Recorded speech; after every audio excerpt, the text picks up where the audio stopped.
Vídeos novos todos os dias às 7 da manhã. Inscreva-se no canal para não perder nenhum conteúdo.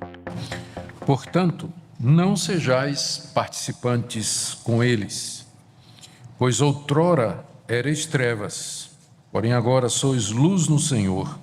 Andai como filhos da luz, porque o fruto da luz consiste em toda bondade e justiça e verdade, provando sempre o que é agradável ao Senhor. E não sejais cúmplices nas obras infrutíferas das trevas, antes, porém, reprovai-as, porque o que eles fazem em oculto o só referia vergonha. Mas todas as coisas, quando reprovadas pela luz, se tornam manifestas, porque tudo que se manifesta é luz. Pelo que diz: desperta, ó tu que dormes, levanta-te de entre os mortos, e Cristo te iluminará. Paulo usa o termo trevas aqui, e é claro que é metafórico, para descrever a maneira de viver dos que não conhecem a Deus. Primeiro vamos ver o que é que Paulo diz quanto ao que nós não devemos fazer. O que é que nós não devemos fazer? Está aí no verso 7. Ele diz: portanto, não sejais participantes com eles. Não sejam participantes com eles. Quem são estes eles aqui do verso 7? São aqueles que ele menciona no verso 6, no verso anterior. Ninguém vos engane com palavras vãs, porque por estas coisas vem a ira de Deus sobre os filhos da desobediência. Portanto, não sejais participantes com eles, ou seja, com os filhos da desobediência, que são os mesmos filhos das trevas. Pessoas que não conhecem a Deus e que são desobedientes a Deus. Paulo está dizendo: não seja participante com eles, não participem com eles. Participar em quê? Ele diz mais atrás. Se você começar a ler do verso 3, então o que é que Paulo disse? A imoralidade, a impureza, a cobiça, verso 4. Conversa suja, palavras sujas, piadas imorais, coisas essas inconvenientes. Isso não deve nem ser nomeado no meio de vocês, porque por estas coisas vem o castigo de Deus sobre os filhos das trevas. Por isso, verso 7, não sejam participantes com eles. Então, a primeira orientação é essa: não participe dessas coisas. Não participe dessas coisas. Isso, como eu disse, não significa, então, que a gente não vai ter mais nenhum contato com quem é descrente. Mas você pode ter contato com os descrentes nestas áreas comuns à humanidade, que pela graça de Deus são áreas corretas. Boa parte do tempo os descrentes estão fazendo a mesma coisa que nós estamos fazendo, trabalhando para ganhar o pão, dirigindo para algum destino, fazendo compras, enfim, estudando, trabalhando. A maior parte do tempo nós não temos a menor dificuldade em nos relacionar com eles, mas em algum momento as obras das trevas vão surgir. E aí Paulo diz: não participe com eles nisso aqui. Você pode participar naquilo que é comum à sociedade. Você vai trabalhar no emprego, ao seu lado tem uma pessoa que não quer saber de Deus, pode até ser hostil, mas não participa com ele quando ele for fazer alguma coisa errada. Quando ele começar a fazer aquilo que é próprio de quem não conhece a Deus, não participe daquilo. Não participe daquilo. E a razão que Paulo diz está aí no verso 8. Porque antigamente vocês eram trevas, aí tudo bem. Você era ignorante de Deus, você não conhecia Deus, você não conhecia a verdade, você andava pela sua própria ética, pela sua moral, você não tinha referência, para você a verdade é relativa, você era trevas. Agora, porém, você é luz, você conhece a verdade, você foi alcançado pelo Evangelho, você não é mais ignorante daquelas coisas, você agora tem a presença do Espírito Santo no seu coração, você foi salvo pelo sacrifício de Cristo na cruz do Calvário, e isso tem que fazer uma mudança na sua vida. Percebem isso? Como o Evangelho muda. Antes você era trevas, você vivia nas trevas, fazia coisas das trevas, mas aí a luz do Evangelho chegou e você não pode mais ser o mesmo. Você não pode ser como você era antes. Você agora é luz. Paulo diz: ande como filho da luz. E o que é que significa andar como filho da luz? Ele diz no verso 9: o fruto da luz consiste em toda bondade, justiça e verdade. Seja filho da luz, seja bondoso, seja justo e seja verdadeiro, o tempo todo. Se em alguma situação isso ficar comprometido, então você não participa dessa situação. É o que ele diz no verso 10. Prove sempre o que é agradável ao Senhor. Provando aqui significa descobrir o que é que agrada a Deus e fazer o que agrada a Deus. E aqui parece que Paulo está colocando uma regra geral, mas que nós precisamos de sabedoria para desenvolver na prática, em determinadas situações, em contextos diferentes. O que nessa situação de trabalho, onde os meus colegas de trabalho estão planejando fazer uma festinha, e eu sei o que vai rolar naquela festinha, qual é a melhor coisa que eu tenho que fazer? Porque se eu não for, eu vou ficar isolado. Se os meus colegas de turma estão saindo para tomar uma cerveja ou fumar ali na esquina, lá na universidade, e se eu não for, eu vou ficar isolado. Se eu for, será que eu posso ir para um barzinho, ficar só ouvindo música, o pessoal está lá se amassando, está lá se pegando, mas eu não estou fazendo nada disso, eu estou lá só porque eu gosto da música, posso ou não posso? São tantas situações, mas aí você tem que procurar, descobrir e praticar sempre o que é agradável ao Senhor. O que agrada a Deus? Essa tem que ser a sua regra. Não é o que lhe agrada, não é o que você tem vontade de fazer, não é o que lhe dá prazer, mas o que agrada ao Senhor, que é luz e que me tirou das trevas, que morreu por mim na cruz. Esse é o nosso referencial no relacionamento com os descrentes. O que agrada a Deus? Descobre isso e pratica isso. Isso que é a orientação que nos é dada. Ele continua ainda na mesma linha, no verso 11, quando ele diz, nós estamos vendo o que é que nós não devemos fazer. Primeiro, não devemos participar com eles, porque nós somos luz, e o que nos interessa é agradar ao Senhor e não a eles. E segundo, verso 11, não sejais cúmplices nas obras infrutíferas das trevas. Ele parece estar dizendo a mesma coisa, porque ele já disse, não participe. E agora ele diz, não seja cúmplice. Todo mundo sabe o que é um cúmplice, não é? Está cheio de advogado por aqui. No sentido penal, é alguém que contribui de uma forma secundária para a realização do crime de outro. No sentido geral, um cúmplice é alguém que participa com outro na realização de alguma coisa, um sócio, um parceiro, um colaborador.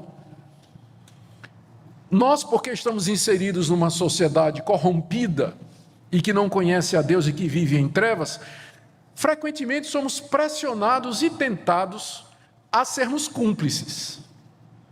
De várias maneiras. Eu tentei fazer uma lista aqui de todas as situações possíveis e imaginárias em que um crente pode se sentir tentado ou pressionado a se tornar cúmplice na prática do mal. Mas a lista é interminável, não é?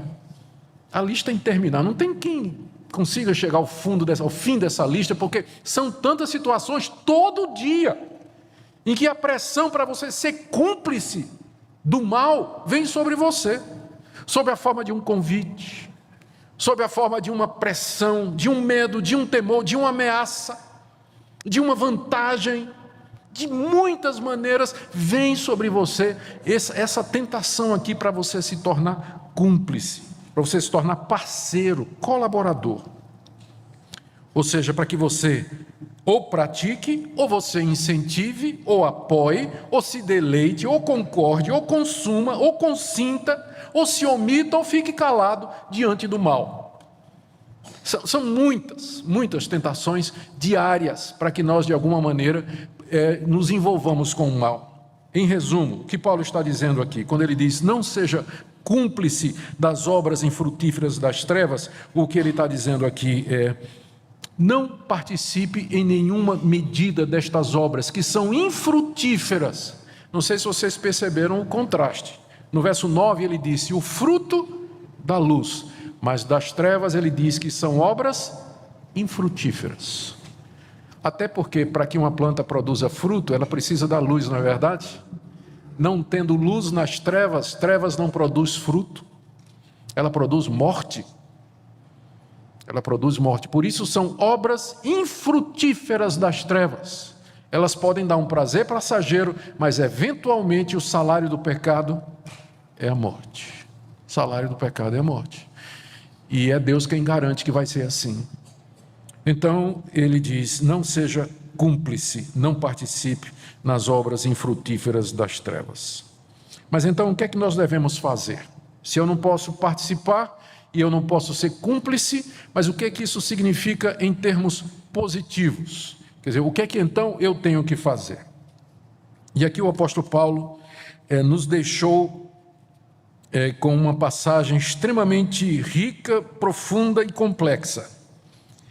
Os comentaristas aqui brigam sobre exatamente o sentido do que Paulo quis dizer, porque parece que quase todo versículo você pode entender de duas maneiras aqui, e quando você pensa como fazer isso na prática, nós trememos e tememos.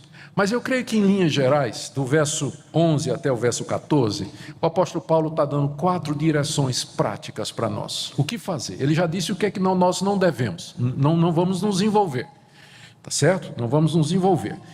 Mas então, o que fazer positivamente? Primeira coisa, existe a reprovação, está no verso 11. Não sejais cúmplices nas obras infrutíferas das trevas, antes, porém, reprovai-as. Então, em vez de você ser cúmplice, você tem que reprovar. A reprovação aqui, o problema é que a nossa tradução em grego, a nossa tradução em português, colocou o as no fim do verbo, né? Não sejam participantes, cúmplices nas obras infrutíferas das trevas, antes, porém, reprovai-as, quer dizer, reprovem estas obras. Só que no original grego, Paulo não disse as, ele só disse assim, antes reprovai, ponto. Aí a gente fica, bom, Paulo, reprovar, o que, quem, como e quando, não é? Ele não disse. Mas o que ele está dizendo é que a atitude geral do crente, em contraste à cumplicidade, é deixar claro que ele não concorda. É isso que reprovar significa. E você pode fazer isso verbalmente, dizer para a pessoa, isso que você está fazendo, de fato está errado, não é? Isso foge à verdade, e você, às vezes, não precisa nem apelar para a verdade do Evangelho, porque ainda há um quórum, ainda há um centro de verdade no coração da sociedade, onde para todas as pessoas, por exemplo, roubar é errado, eu falei roubar é errado, disse que todo mundo acha que acho que talvez tenha que mudar isso, mas matar é errado, estuprar é errado, fazer violência é errado, pedofilia é errado. Então ainda existe uma base moral comum, em cima da qual você pode chegar e conversar com a pessoa. Muitos descrentes vão concordar com você, muitos descrentes vão dizer, não, mentir é errado mesmo. Muitos descrentes vão dizer, roubar é errado mesmo, né? Muita gente vai dizer isso, mas você às vezes não precisa nem apelar para o referencial do Evangelho, mas quer seja pelo Evangelho, quer seja pela verdade comum, o ponto é que a atitude do cristão diante do mal é de reprovação. Isso pode incluir a reprovação verbal e pode incluir também simplesmente a não associação. Eu fico pensando aqui no Salmo 1, que é tão conhecido, né? Foi um dos melhores exemplos que eu achei. O Salmo já começa dizendo o quê? No seu capítulo 1, verso 1 e 2. Bem-aventurado o homem que não anda no conselho dos ímpios, não se detém no caminho dos pecadores e nem se assenta na roda dos escarnecedores. Então vai ter um momento que você vai ter que fazer exatamente isso. Você não vai se assentar na roda dos escarnecedores, você não vai se deter no caminho dos pecadores e nem andar no conselho dos ímpios. É isso que significa reprovar, você deixar claro por palavras e por atitudes que você não concorda com aquilo ali. Não concorda com aquilo ali. Eu sei que é difícil, por exemplo, quando um colega seu conta uma piada suja, imoral, no trabalho, e você só dá aquele risinho, né? Você não concordou com aquilo, né? Mas fica meio constrangedor, o sujeito contou uma piada suja, imoral, e você aquele risinho. Não aconteceu isso com você? Diga a verdade. Mas o que a gente devia fazer? Encontrar o tempo e o modo para, de alguma maneira, dizer àquela pessoa, você sabe aquela piada que você contou? Em outros tempos, até que eu riria dela. Mas eu quero te dizer porque eu dei um riso assim meio desconfortável, é porque eu não creio nesse tipo de coisa que você está falando. E aqui eu vou dizer para vocês um ponto que é importante. Eu creio que a nossa atitude inclui reprovação, mas ela tem que ser feita de um jeito que a gente não vire a polícia do mundo. Porque crente já é chamado exatamente disso, de uma pessoa extremamente crítica, que fica julgando e condenando todo mundo. Mas às vezes não é Não é por isso, mas é a maneira como o crente faz. Dizendo, você sabe aquela piada que você contou? Você vai contar no inferno. Você vai queimar lá. Você vai ver se tem graça lá no inferno. Não precisa isso. Então, os crentes, eles ganham, quando não ganha a fama de hipócrita, ele ganha a fama de alguém extremamente crítico, duro, inflexível, que segue um código que nem mesmo ele consegue cumprir. Então, a gente tem que encontrar o tempo e o modo de dizer. Sabedoria, para chegar para uma pessoa com quem você não concorda e reprovar a obra dela. E às vezes você vai encontrar gente que vai te agradecer. De coração vai dizer, você tem razão, isso mesmo, desculpa, eu não vou fazer mais isso. Eu vou evitar fazer isso. Ou então você vai encontrar um escarnecedor, que diz, agora é que eu vou fazer mesmo. Mas a sua parte você já fez. O apóstolo Paulo nos ensina que, como filhos da luz, somos chamados a viver de forma íntegra, buscando sempre aquilo que agrada a Deus e nos afastando das obras infrutíferas das trevas. Essa palavra nos convida a refletir sobre nossas atitudes, escolhas e influências, lembrando que não basta apenas evitar o mal, devemos ser testemunhas vivas da verdade, trazendo luz para aqueles que ainda estão em escuridão. Isso não significa condenar ou julgar as pessoas, mas sim viver de maneira que nossa conduta reflita os valores do reino de Deus.